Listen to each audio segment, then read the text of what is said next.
बोला बोला शिव शंकर भगवान की हमर सांगरिया हो हमर सांगरिया हो। Music by Mantu Manish. सावन महीना में आइल हो दिनवा बड़ी नियर आइल हो। सावन महीना में आइल हो दिनवा बड़ी नियर आइल हो।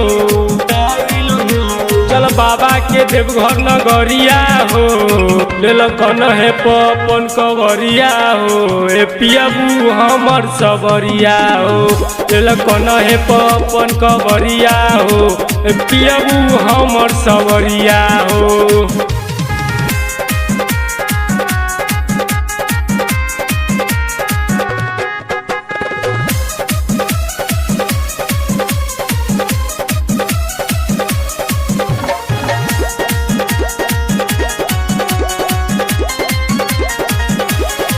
मांगल जाई देव घर में इच्छा होई पूरा हो।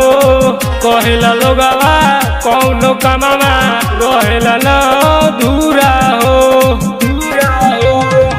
कहेला लोगवा देव घर में इच्छा होई पूरा हो। कहेला लोगवा कौनो कमावा रहेला न धूरा हो।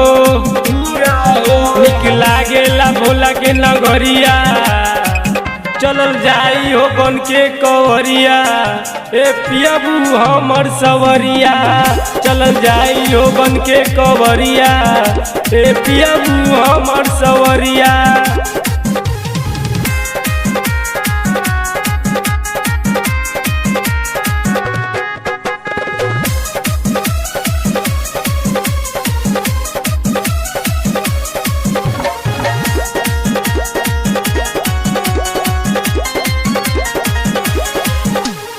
लेके कवरिया चलल जाई पियाबू हो देव घर में। बुझल नारा देवघर वाला सीतामढ़ी शहर में।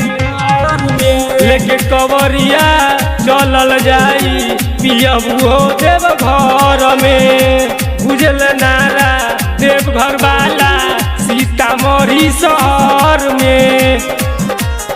सुरेश लेके तू आव घघरिया चलल जाई हो बन के कवरिया।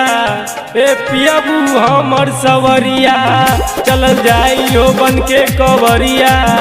ए पियाबू हमर सवरिया।